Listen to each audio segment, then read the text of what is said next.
ना राम नाम लीनो तूने भरी जवानी में, तू डूब की मरी जा रे चुल्लू हर पानी में, तू डूब की मरी जा रे चुल्लू हर पानी में। बहुत अच्छा लगा कि किसी से कहना नहीं पड़ा कि ताली बजाओ। ना राम नाम लीलो मानो जिंदगानी में, ना राम नाम लीलो मानो जिंदगानी में। देखिए भजन जितनी देर हम करें बढ़िया झूम करके ये भूल जाए कि हम कहाँ बैठे हैं। ना हरि का नाम लीलो मानो जिंदगानी में, ना हरि का नाम लीलो मानो जिंदगानी में। तू डूब की मर जा रे चुल्लू हर पानी में, तू डूब की मर जा रे पानी में।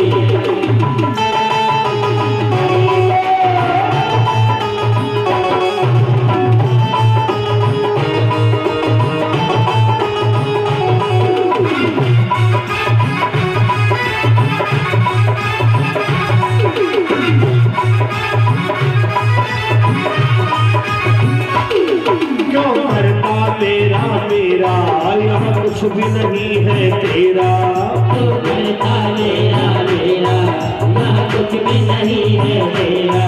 एक दिन होगा भैया तेरा मरघट पर डेरा, होगा भैया तेरा मरघट पर डेरा। क्या लेके आया है क्या लेके जाएगा, क्या लेके आया है क्या लेके जाएगा। पानी का बबूला है पानी में मिल जाएगा, पानी का बबूला है पानी में मिल जाएगा।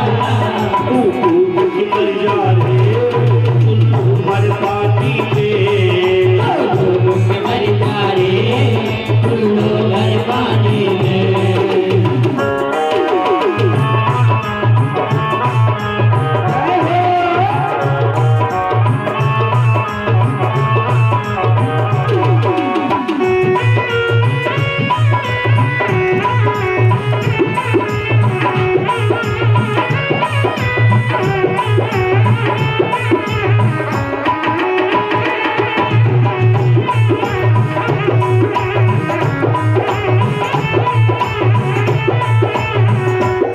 क्या लाओ आटी में मिल जाए वो माटी में, क्या लायो आटी में मिल जाए वो माटी में। क्या लाओ आटी में मिल जाए वो माटी में, क्या लायो आटी में मिल जाए वो माटी में। एक दिन तेरी काया फंस जाएगी माटी में, एक दिन तेरी काया फंस जाएगी माटी में। पानी को बबूला है पानी में मिल जाए वो, पानी का बबूला है पानी में मिल जाए वो। तू डूब की मर जा रे चुल्लू हर पानी में,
बातें हैं उनको ध्यान रखना बहुत जरूरी होता है। जैसे कोई आपके पूर्वज मंदिर बनवा गए हो, उन पर ये मान के ना चलो कि हमारा अधिकार है, ना ही उस पर नियत खराब हो। कोई आश्रम बना हुआ है, तुम्हारे दिमाग में ये ना है कि आश्रम में की ये चीज हमको मिल जाती। महाभारत के अंदर एक कथा आती है जिसका नाम है गंगा विवाह, जिस कथा को भीष्म जन्म के भी नाम से जाना जाता है। मतलब जो भीष्म पितामह है, इनका जन्म कैसे हुआ है और ये गंगा पुत्र क्यों कहलाए हैं और भीष्म पितामह क्यों कहलाए, वो तो प्रसंग बाद का है। पहले तो ये सुनिए इनको गंगा पुत्र क्यों कहा गया है और इनका जन्म किस प्रकार से हुआ है। बड़ी मार्मिक कथा है। एक बार 8 वसुओं ने विचार किया कि बाबा वशिष्ठ जी के वहां चला जाए। तो दूसरे वसु ने कहा आज ये भी पता चल जाएगा कि बाबा लोग दूसरे के घर में खाने के शौकीन होते कि अपने घर खिलाना भी जानते हैं। यदि ऐसी तुम्हारे जीवन में मानसिकता हो तो इसको त्याग देना, क्योंकि जब किसी संत महात्मा के वहां जाओगे तो वहां भोजन नहीं मिलेगा, वहां तुमको जो भी मिलेगा प्रसाद मिलेगा। हो सकता है कोई संत महापुरुष तुमको शालिक राम जी का नहलाया हुआ बढ़िया तुलसी दल पड़ा है चरणोदक दे, तुम तो सोचो देखो बाबा पानी दे दिए। तो अगर पानी सोचोगे तो तुम्हारे जीवन में पानी ही काम करेगा। अगर कहीं ये माना कि अरे महाराज जी ने हमको प्रसाद दिया तो महाराज तुम्हारा बहुत बड़ा भला हो जाएगा। तो 8 वसु है और 8 के दिमाग में नाना प्रकार की बातें चल रही हैं। एक वसु ने कहा बाबा जी से ऐसी ऐसी चीजें मांगो जो उनकी कुटिया पर निकले ना। देखो बात तो बिल्कुल सही है। अगर जंगल में कुटिया है अब बिजली की सप्लाई वहां नहीं है और बाबा जी से फ्रीजर पानी मांगो कहां से देंगे। अगर बिजली हो तो सोचा जाए कोई हो सकता दानदाता वहां फ्रीजर लगवा के और लगवाते हैं लोग। और जहां पर कोई इलेक्ट्रिक सप्लाई ही नहीं है और तुम वहां पर बाबा जी से कहो बाबा जी हमको फ्रिज वाला पानी पिलाओ, बाबा जी कहेंगे बेटा पाताल वाला ताजा ताजा पियो। तो इन 8 वसुओं ने प्लान बना लिया कि आज बाबा जी को शर्मिंदा करना है। अब भैया 8 वसु पहुंच गए। वशिष्ठ जी ने जैसे देखा अरे 8 वसु आए हैं, सही बात है। उसकी विद्वता पर जरूर सवाल उठता है। अगर अपने को विद्वान कहता है और दरवाजे कोई अतिथि आ जाए उसका सम्मान उसको करना ना आता हो, वो विद्वान नहीं हो सकता है। वशिष्ठ मुनि उठ के खड़े हो गए, क्योंकि अपने वहां जब कोई आता है तो हमको उठ के खड़े होना चाहिए। यदि हम उठ के नहीं खड़े हुए हैं तो हमारे अंदर अहम बना हुआ है। धर्मप्रिय सज्जनों, हमने दिल से याद किया भैया जी आ गए, क्या बात है, जरूर कामना पूर्ण होगी। बोलो सदगुरुदेव भगवान की। प्रसंग बड़ा मार्मिक चल रहा है। 8 वसु पहुंचे, वशिष्ठ जी ने सम्मान किया और सवाल किया भैया भोजन प्रसादी में आपकी क्या व्यवस्था की जाए। ये तो लिस्ट बना करके ले गए थे। 8 एक ही साथ बोल पड़े। जब 2 व्यक्ति एक साथ में बोलते हैं तो समझ में नहीं आता है। जब रेडियो पर डबल स्टेशन पकड़ने लगती है तो आप चैनल बदल देते हो, कहते हो देखो 2 स्टेशन कैच कर रही है। लेकिन बाबा जी के वहां ऐसी मशीन है भैया, 8 लोगों की एक एक बात नोट हो गई। 8 लोगों की एक एक बात नोट हो गई। बस पलक को बंद किया, पलक को खोला, सबके सामने देखा थालियां लगी हुई हैं। आठों पशु बड़े चक्कर में पड़ गए। कहा बाबा भोजन तो बाद में करेंगे, पहले ये बताओ ये भोजन जादू मंत्र वाला है कि असली वाला है? वशिष्ठ जी ने कहा रे भैया जादू मंत्र वाला नहीं, असली है। तो बाबा हमको एक बात बताओ, हमने तुमको सूचना भी नहीं दिया,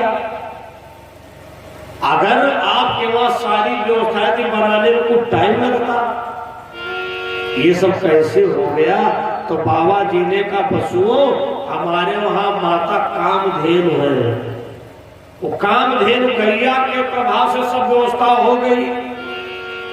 भैया आठों पशुओं की नियत खराब हो गई। एक पशु ने कहा भोजन करो, अब दक्षिणा अपने मन की होती है। हमें बहुत अच्छा लगा, हमने कहा अब हर बार यही करना, एक एक दिन सबके हुआ बांट दो, डबल फायदा। भोजन के साथ में इस बार दक्षिणा भी रोज मिल रही है। हमने कहा बहुत अच्छी बात। धर्म परिसजनों, 8 पशुओं ने विचार किया, भोजन करने के बाद बाबा जी से कहेंगे दक्षिणम गैया दो। एक पशु ने कहा बाबा प्राण दे देगा लेकिन गैया नहीं देगा, लेकिन नहीं माने। भोजन करके उठे, वशिष्ठ जी ने कहा कोई कमी तो नहीं, 8 पशुओं ने कहा महाराज कमी तो एक ही है। कहा क्या? अरे ये गैया हमको दे तो हम इसको देवलोक में ले जाए, कहा यहाँ जंगल की झाड़ियों में डाल रखे हो? बाबा जी ने कहा नहीं, मैं कामधेनु गाय नहीं दे सकता हूं, प्राण भले दे दूं। नियत खराब हो गई। 8 पशुओं ने सोच लिया कि किसी भी प्रकार से बाबा की गैया चुरा लेना है। वारे मानसिकता हमने कहा था ना, मंदिर आश्रम सामूहिक कार्य इनमें ऐसी मानसिकता नहीं रखनी चाहिए। मौका पाते ही 8 पशुओं ने गैया को चुरा लिया। शाम हो गई, गैया वापस नहीं आई। वशिष्ठ जी ने कहा चलो हमको लगता है गैया को किसी ने पकड़ लिया है। जैसे आंखों को बंद किया, अपने आराध्य देव का ध्यान किया, सब कुछ दिखाई पड़ गया कि कहां गैया बंदी है, कौन खोल करके ले गया। वशिष्ठ जी को क्रोध आ गया और हाथ में लिया जल और श्राप दे दिया। पशुओं तुमने गाय चुराई है, मैं तुमको श्राप देता हूं, मानव देह लेकर के मृत लोक जाओ जहां सब चोरे चोर हैं, ऐसे लोक में जहां कोई सुखी है ही नहीं। कोई तन से दुखी है, कोई धन से दुखी। ए पशुओं, अरे तुम देवलोक में चोरी किए हो, तुमको मैं चोरों के लोक में भेज रहा हूं, मानव देह लेकर के जाओ। जहां बाबा ने श्राप दिया, अब तो 8 पशुओं को धक्का मारने लगे, जिसके पास खड़े वही भगा दे, हट चोर कहीं का। अरे राम राम राम, आए बाबा जी की गैया चुराई तूने? कहीं नहीं इनको पनाह मिली। देव ऋषि नारद जी ने कहा पशुओं, अगर तुम श्राप से मुक्ति पाना चाहते हो तो बाबा जी की शरण में जाओ। 8 पशुओं ने कहा बाबा हम कैसे जाए, बाबा हमको जला के भस्म कर देंगे। नारद जी ने कहा मूर्ख कहीं के, संत के गुस्सा आती है, लेकिन संत बड़े उदार भी होते हैं। हम जैसे बताए वैसे तुम जाना, जाते जाते बाबा के पैरों में गिर जाना, ज्यादा ज्यादा तुम्हारी खोपड़ी पर एक खराऊ मारेंगे, मर नहीं जाओगे। बस समझ लो 10 वाट क्रोध कम पड़ गया। वो जितना बड़बड़ाए बड़बड़ाने देना, क्योंकि तुमने गलती किया है। 8 पशुओं को नारद जी ने जैसा समझाया, 8 पशु पागलों के तरीके से जा रहे थे। बाबा जी ने दूर से देखा कि 8 पशु चले आ रहे हैं। आते आते वशिष्ठ जी के पैरों में गिर पड़े, गुरुदेव त्राहि माम शरणागतम, वशिष्ठ जी ने कहा, दुष्ट कहीं के तुमने गैया चुराई? संत महात्माओं को लोग दान देते हैं, आश्रम बनवाते, और तुमने आश्रम में चोरी किया। अरे गुरुदेव गलती हो गई, क्षमा कर दो, क्षमा कर दो गुरुदेव, चाहे हमको जला करके भस्म कर दो, लेकिन हमें मृत लोक ना भेजो। वशिष्ठ जी ने कहा, दिया हुआ श्राप मिथ्या तो नहीं होगा, लेकिन हम उसमें सुधार कर रहे हैं। क्या? 7 लोग जन्म लोगे और मर जाओगे, और जो 8वां व्यक्ति जिसने खूंटा से गैया खोली है उसको बहुत समय तक रहना होगा, लेकिन बड़ा सम्मानित व्यक्ति माना जाएगा वो। 8 बसुओं ने सोचा, अब तो बहुत हल्का श्राप हो गया, खाली पैदा होना है, मर जाना है, लेकिन ये समझ नहीं पाए कि ये इतना बड़ा काम करेगा कौन। बड़ी खुशी में गए, ब्रह्माणी माता। ब्रह्माणी ने कहा, क्या बात है रे? अरे माता, आप ही हमको उबार सकती हो, हमें श्राप लगा था, हम बाबा जी की शरण में गए, और बाबा जी ने कहा कि 7 लोग जन्म लोगे और मर जाओगे, और 8वां जो है काफी समय तक रहेगा। ब्रह्माणी ने कहा, हम तुम्हारी मदद नहीं कर सकती, हमारे प्रति सृष्टि के रचयिता है, दुनिया के लोग क्या कहेंगे? अरे राम राम राम, आए ब्रह्मा की ब्रह्माणी ने 7 लड़का मार डाले।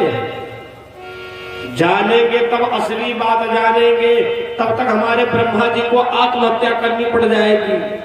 भगवान विष्णु जी के वहां गए, लक्ष्मी जी ने भी मना कर दिया, शंकर भगवान के वहां गए, वो भी मना कर दिए। अब गंगा मैया विचार करने लगी, वो अरे वाह दुनिया, अरे गलतियां तो सबसे होती हैं, इन विचारों से गलती हो गई। ये देवलोक के लिए हर समय लगे रहते हैं, और हमारे देवलोक की कोई भी देवी इनका कल्याण नहीं करना चाहती है। देवी गंगा तीनों देवताओं को बुलवाया और बोली, हे वीरदेवों, इन पशुओं का मैं कल्याण करना चाहती हूँ। श्री हरि ने कहा, गंगा तुम्हें कुछ पता है?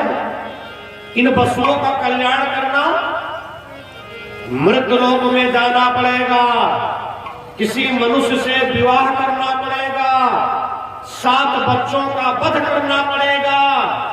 ए गंगा, तुम्हारे असली राज को कोई नहीं जानेगा, अब तब तक लोग तो गंगा तुमको बदनाम कर देंगे।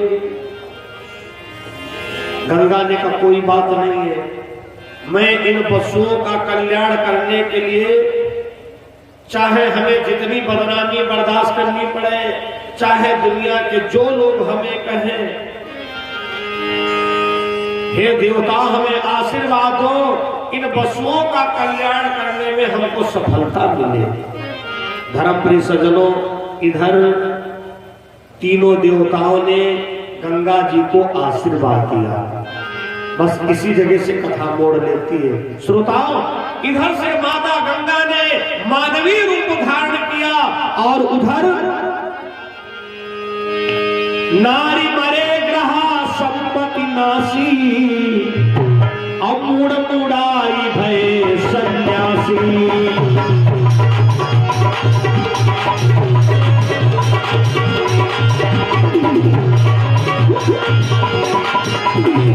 नारी मरे ग्रहा संपत्ति नासी, अमूढ़ मुड़ाई भय सन्यासी।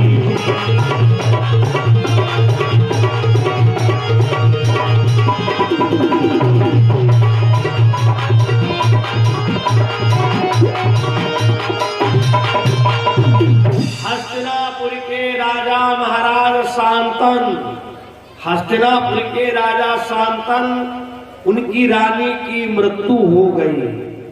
बहुत अच्छे राजा हैं, प्रजा को एक अपने परिवार के समान मानने वाले, लेकिन शाम के समय में जब रानी की याद आती थी तो जंगल की झाड़ियों में जाकर के रोते थे।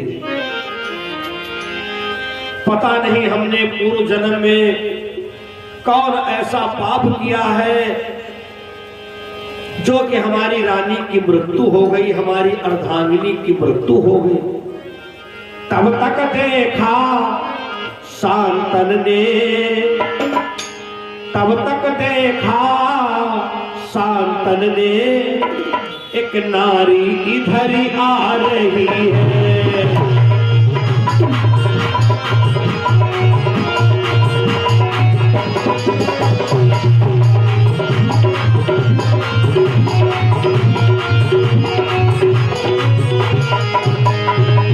तब तक देखा शांतन ने,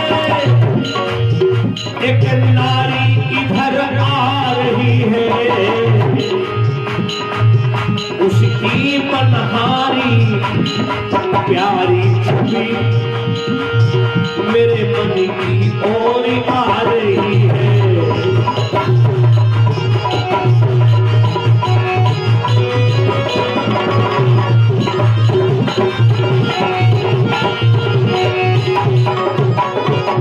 महाराज राजा शांतन की नजर पड़ी गंगा जी के ऊपर, क्योंकि गंगा ने उस समय मानवीय रूप धारण किया है। बोलो मानवी गंगा माता की, जोर से जयकारा लगाओ।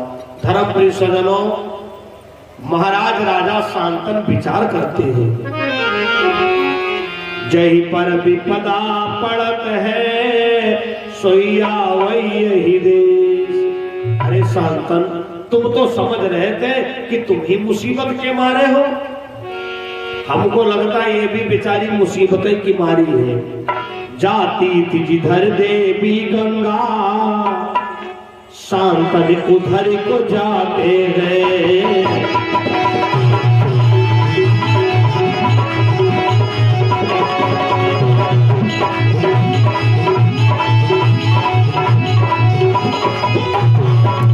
माता गंगा जिधर जाए, राजा शांतन उधर ही जाए। गंगा जी ने धीरे परछाई देखी। गंगा जी ने कई बार रास्ता बदला। कथा प्रेमियों, पूर्व जा रहे थे, अचानक पश्चिम चल दी, तो राजा शांतन भी पश्चिम चल दिए। देवी गंगा खड़ी हो गई और कहा, श्रीमान जी, मैं बहुत देर से देख रही हूं, जिधर जाती हूं तुम उधर आते हो। ये तुम्हारा मानवता का परिचय नहीं है। तो राजा शांतन ने हाथ जोड़ करके कहा, हे देवी, हमको गलत मत समझना। हमारा नाम राजा शांतन है, हस्तिनापुरी का मैं राजा हूं। दरअसल में हमारी रानी की मृत्यु हो गई है। हे देवी, आप कौन हो, कहां से आई हो, हमको इससे मतलब नहीं है। हमने तो ये सोचा कि मैं मुसीबत के मारे जंगल की झाड़ियों में रोने आता हूं, कहीं ऐसा ना हो तुम भी कोई मुसीबत की मारी हो। गंगा जी ने कहा, महाराज, अगर मुसीबत की मारी है तो हमारी क्या तुम मुसीबत दूर करोगे? महाराज राजा शांतन ने कहा, जो सनातन धर्म में एक गृहस्थी जीवन का दाम्पत्य जीवन होता है, अगर तुम हाँ करो तो हम तुमसे विवाह कर ले। गंगा जी ने कहा, वाह, हम सुना करते थे मृत लोग के मानव को विवाह की बड़ी जल्दी रहती है, लेकिन भाई आज पता चल गया। तो आपका नाम राजा शांतन है?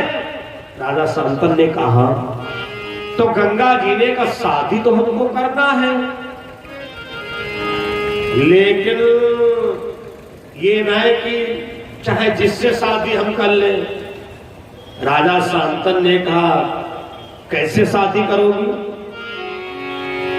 गंगा ने कहा, महाराज, बुरा मत मानना, दुनिया का हाल देख देख करके हमने संकल्प लिया है, शादी मैं उसी के साथ करूंगी जो हमको रोके ना, जो हमको टोके ना।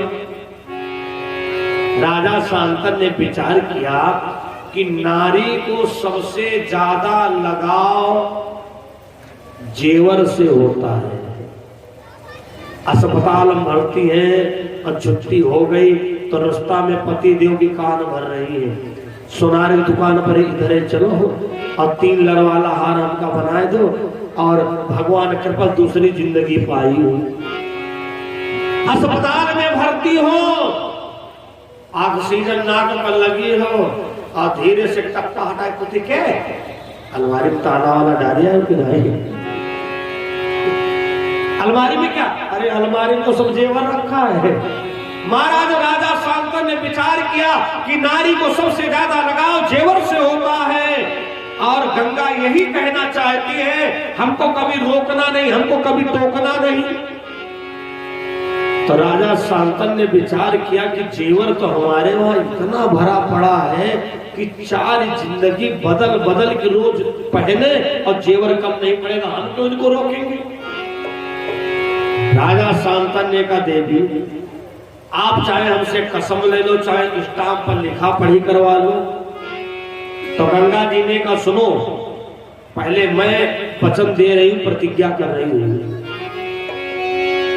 जिस दिन तुम हमको रोकोगे उस दिन ही छोड़ चली जाऊं, हाँ उस दिन ही छोड़ चली जाऊं, संसारिक झूठे रिश्तों से हे शांतनु मुक्ति पा जाऊं।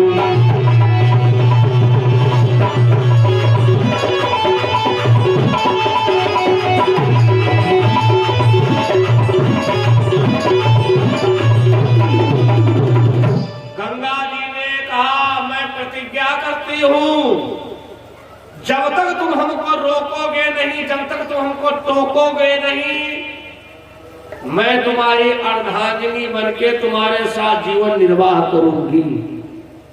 और जिस दिन तुम हमको टोकोगे उस दिन ही छोड़ चली जाऊं।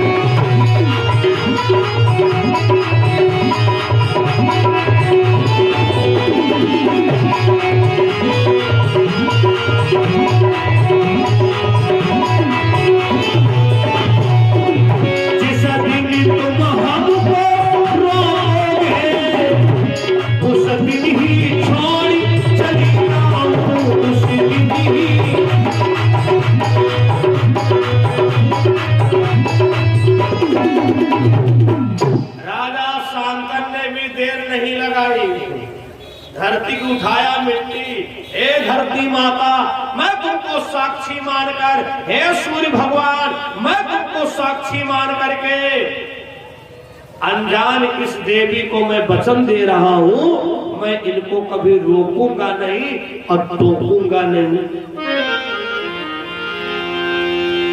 कथा प्रेमियों, गंगा जी का विवाह महाराज राजा शांतनु के साथ में हो गया। गंगा जी का विवाह राजा शांतनु के साथ में हो गया। लोग बड़े खुश हैं, हमारे हस्तिनापुरी के राजा की गृहस्थी बिगड़ गई थी, चलो खैर भगवान की कृपा से शादी हो गई है। हे देवी देवताओं बस महाराज को उत्तराधिकारी दे दो। लोग बड़ी उम्मीदें लिए बैठे हैं। कुछ समय के बाद कथा प्रेमियों, गंगा ने गर्भ धारण किया। जब राजा शांतनु को पता चला तो बहुत खुश, हमारे जीवन में बस उत्तराधिकारी की ही कमी है।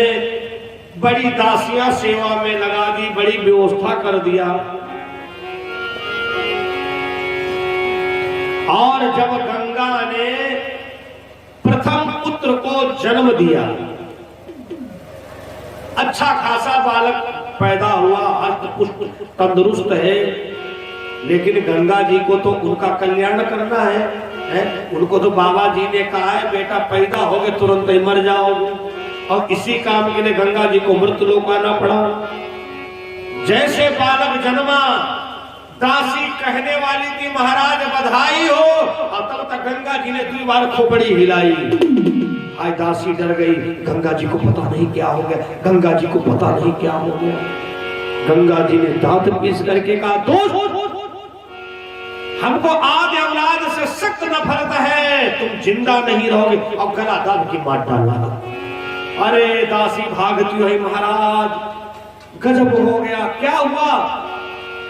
रानी गंगा के ऊपर पता नहीं कौन सी साया आ गई, बालक तो बहुत अच्छा पैदा हुआ। अब गंगा जी ने गला दाब के मार डाला। राजा शांतन की आंखों में आंसू बहने लगे। अरे शांतन, तू तो गंगा जी से कह भी नहीं सकता, गंगा जी ने तूने क्यों किया?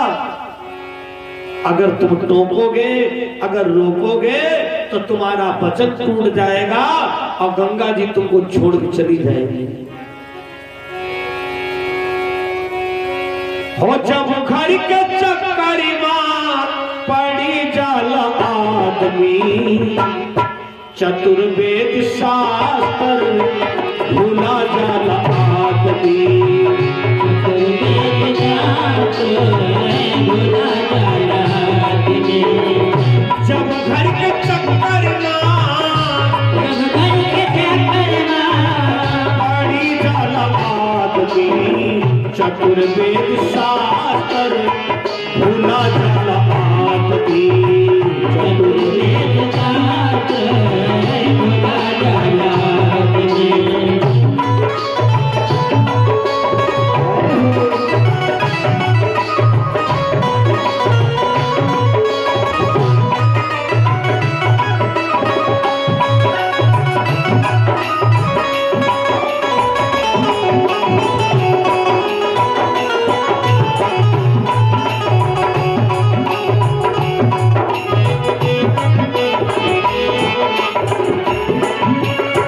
पुत्र के वियोग चाहे दौलत के शोक हो, पुत्र के वियोग चाहे दौलत के शोक हो।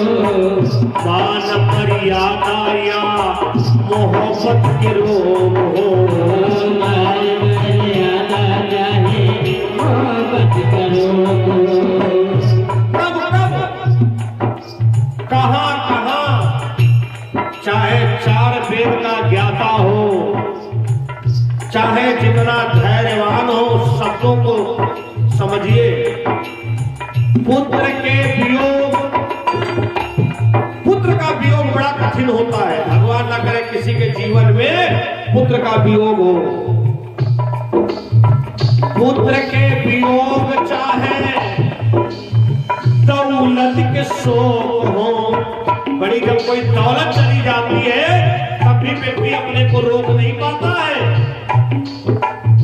मान मर्यादा, आपके मान पर कोई आँच आ जाए, आपकी मर्यादा पर कोई आँच आ जाए, तब भी तुम सब कुछ भूल जाओगे। मान मर्यादा या मोहब्बत के रोग हो, मान मर्यादा चाहे मोहब्बत के रोग हो।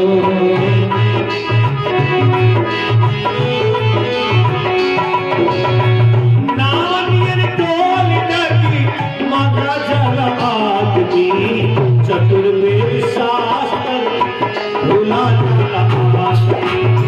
चतुर्वेद शास्त्र भूला जाला आदमी।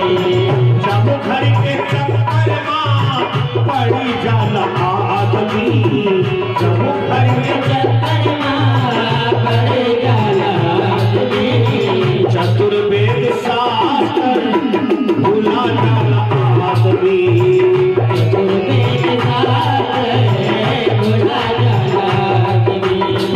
अगला प्रयोग ध्यान दीजिए।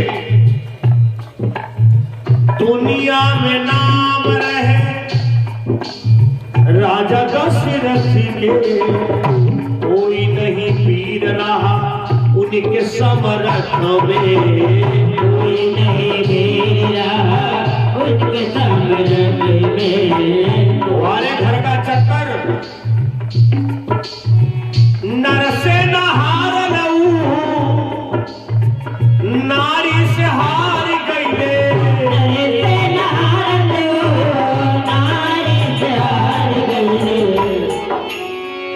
बीच अगनवा बिठाई जाला आदमी, चतुर्वेद शास्त्र भूला जाला आदमी।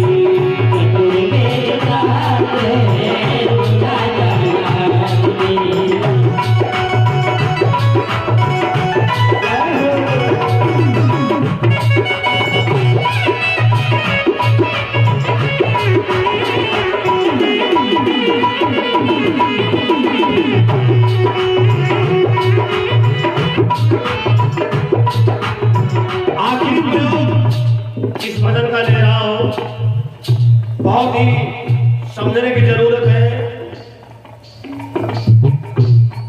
बात। राम हनुमान हमारे अन्य विद्वानों के द्वारा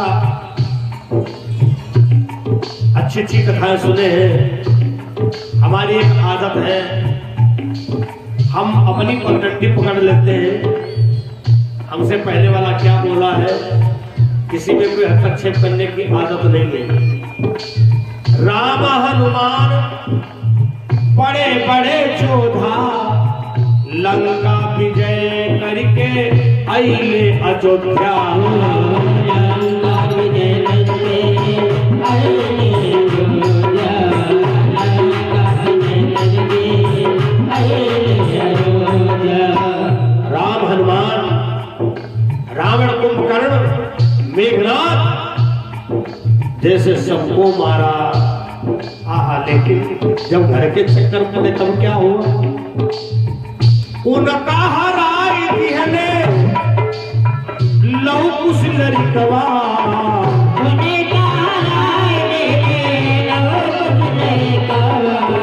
चतुर्वेद शास्त्र भूला जाला आदमी।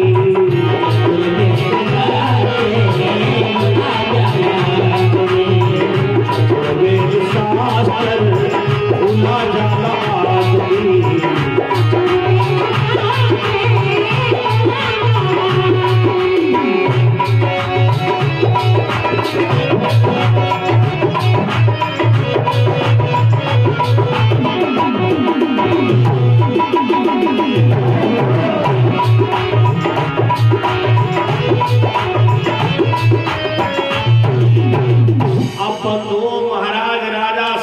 गंगा को कुछ कह नहीं पा रहे हैं।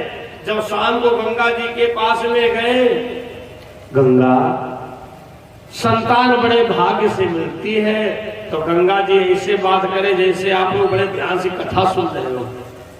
हाँ स्वामी, संतान तो बड़े किस्मत से मिलती है और संतान बड़े नसीब वालों को मिलती है। अब राजा शांतन ने सोचा कि लगता है इनको कोई साया आया आ गई थी। एक देख भैया नाव हकीम आने लगे, महाराज अब कि हमारा वाला तबीज बांधो, कुछ नहीं होगा। धर्म प्रिय सज्जनों, दूसरा भी बालक मार डाला। इसी तरीके से 7 बालक समाप्त कर दिए गंगा जी ने। बर्दाश्त की सीमा खत्म हुई।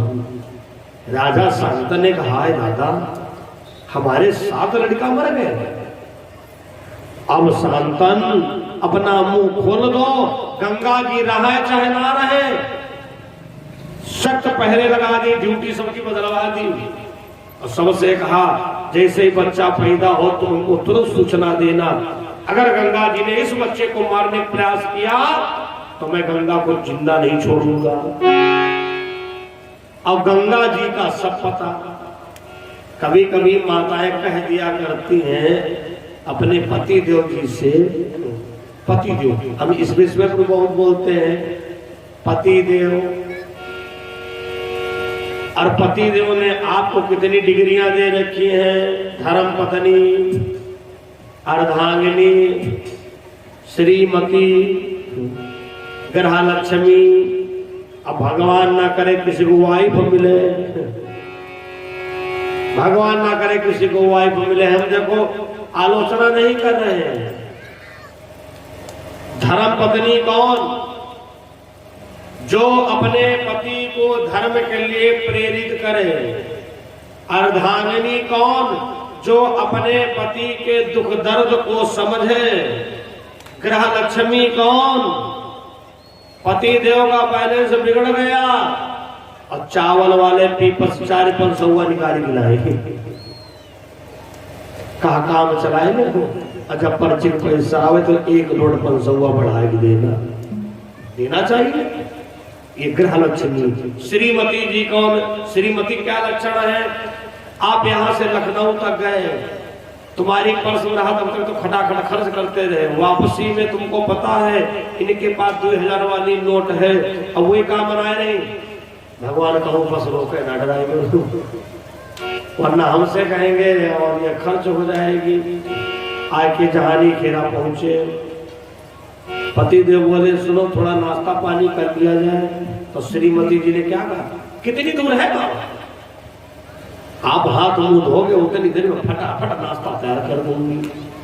अब वाइफर का लक्षण है, पति देव दिन भर के बाद काम धंधा करके आए, सोच रहे 2 रोटी मिलेंगी और खोपड़ी पकड़ के देहरी पर बैठ गए। क्या हुआ? खोपड़ी फटी जा रही, 4 बंद खरीद लाओ, 2 हम खा ले, 2 तुम खा लो। धर्म प्रिय सज्जनों, माताओं में एक विशेष बात होती है, ये सत्य बात है, जब ये कहती है बड़े प्रेम से, हमसे ज्यादा ना उड़ो, तुम्हारी एक एक हमको सांस पता है। अब गंगा जी भाई पता किसको होगा? वो अर्धांगिनी है, सही बात है। तुम्हारी एक एक सांस का अगर पता है तो तुम्हारी धर्मपत्नी को पता है। गंगा जी ने देखा, ओ ड्यूटी बहुत सख्त कर दी गई है, जहां 2 दासियां थी तहां 4 तैनात और राजा शांतन पर्दा की आड़ में खड़े। ए गंगा, आज तुमको बड़ा वाला नाटक करना होगा जिससे राजा शांतन का आज मुंह खुल जाए। राजा शांतन कनार ले रहे हैं, जैसे बच्चा रोए तैसे हम पहुंच जाए। जैसे बालक का जन्म हुआ, दासी ने धीरे से पर्दा में किल्ली मारी, महाराज अब हमारी कोई जिम्मेदारी न है। अब गंगा जी ने किया नाटक, 2 बार खोपड़ी घुमाई, दासी चिल्लाए, बड़ी महाराज साया आए गए। राजा शांतन हटाए दिए, पर्दा लिए, तलवार खड़े, मारे गुस्सा की लाल। ए गंगा, औकात में अगर तुमने 8वें बच्चे को तुमने अपने पापी हाथ लगाए, मैं तुम्हारा हाथ काट दूंगा। अब गंगा हंसाई मस्त, अरे वाह, हम तो समझ रहे थे हमारा आदमी गंगा आए, आप बोलना भी जानते हो, महाराज औकात में आ जाओ। शायद तुमको नहीं पता है, तुमने वचन दिया है कि मैं गंगा को कभी रोकूंगा नहीं, कभी टोकूंगा नहीं। राजा शांतन ने कहा, उसी वचन के चक्कर में 7 लड़का मरे। तो गंगा जी ने, महाराज क्या वचन तोड़ रहे हो? राजा शांतन ने कहा, वचन तोड़ रहे, अब तुमको भी छोड़ रहे, लेकिन 8वें बच्चे को नहीं मरने दूंगा। गंगा जी ने कहा, स्वामी अब असली बात है वो सुन लो। ये 8 बसु थे, इन्होंने वशिष्ठ मुनि की गैया को चुराया था और बाबा जी ने श्राप दिया था। 7 लोगों के लिए कहा था पैदा होगे मर जाओगे, और 8वें के लिए कहा था तुम बहुत समय तक रहोगे धरती पर। राजा शांतन ने कहा, गंगा तुमने मुझसे बहुत बड़ा छुपाव किया। गंगा जी ने कहा, स्वामी इस बच्चे को हमें दे दो, मैं इस बच्चे को कुछ देवलोक से दिला लाऊं। गंगा जी ने उस बालक को गोदी में लिया, ब्रह्मा जी के वहां पहुंची। ब्रह्मा जी को जैसे गंगा जी ने देखा और अपने बालक से कहा, अल्लाह कोई देखो नाना बैठे तुम्हारे, क्योंकि जब बालक निहार जाता है तो कुछ ना कुछ वहां निशानी पाता है। ब्रह्मा जी ने बड़े प्रेम से गोदी में लिया और आशीर्वाद दिया। ब्रह्मा बोले, गंगा बेटी इच्छित वरदान दे रहा हूं, अरे इच्छा वरदान दे रहा हूं। हे देवी गंगा, इस बालक को मैं आशीर्वाद देता हूं, इच्छा मृत्यु का, जब चाहेगा तब मरेगा। इससे काल आकर के पूछेगा तुम मरोगे कब। धर्म प्रिय सज्जनों, गंगा जी ने उस बालक को ला करके महाराज राजा शांतनु को भेंट किया। उस बालक का नाम पड़ा देवदत्त गंगदत्त। आगे इनको भीष्म पितामह कैसे कहा गया है आप लोगों की इच्छा देखेंगे। या मेरे बाबा के दरबार में सब लोगों का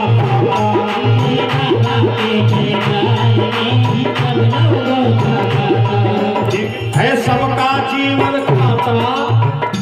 देखिए माता ने श्री गणेश किया है भैया सूरज, हाँ क्या बात, यूट्यूब कैमरा चल रहा है, माता के द्वारा श्री गणेश हो गया है। फटाफट 4 मिनट के अंदर, हम समय के बहुत पाबंद हैं, 3 ही मिनट बचा, फटाफट दान करो। क्या बात है, ना लाए हो अगल बगल वाले से ले लो, खाता खुलवाए दो। ऐसा सबका जीवन खाता है, सबका जीवन खाता है, सबका जीवन खाता, सबका जीवन खाता, मेरे बाबा के दरबार में सब लोगों का खाता। क्या बात है, स्वामी जी सभी का नाम लिख रहे हैं। क्या बात है, दानियों की झड़ी लग गई है। ये सब यूट्यूब चैनल पर कल अपने को देखोगे। अरे विधाता जब चलता है तेरा चक्र विधान हो, अरे विधाता जब चलता है तेरा चक्र विधान हो, धनवानों को निर्धन करता, निर्धन को धनवान हो, धनवानों को निर्धन करता, निर्धन को धनवान हो, धनवानों को निर्धन करते, निर्धन को धनवान हो, धनवानों को निर्धन करते, निर्धन को धनवान हो। मेरे बाबा के दरबार में सब लोगों का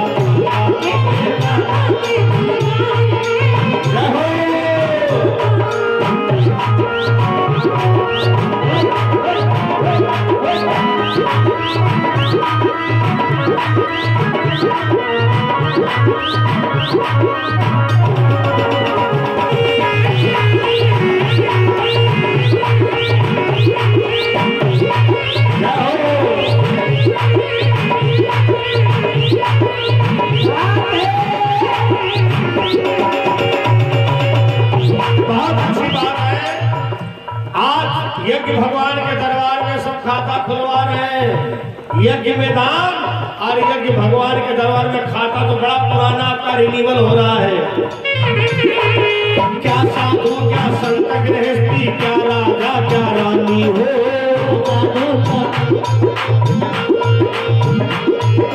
उसकी बही में लिखी हुई है सबकी कर्म कहानी, उसकी बही में लिखी हुई है सबकी बड़ी कहानी, मेरे बाबा के दरबार में सब लोगों का खाता।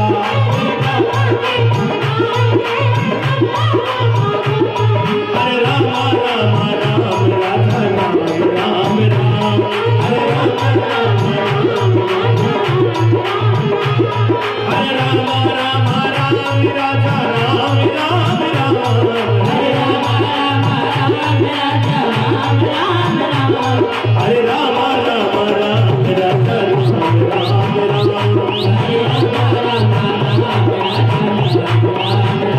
मेरी पीते उमरिया सारी हो, मेरे पीते उमरिया सारी हो, बुला ले वृंदावन गिरिधारी, बुला ले वृंदावन गिरिधारी, बुला लो वृंदावन गिरिधारी,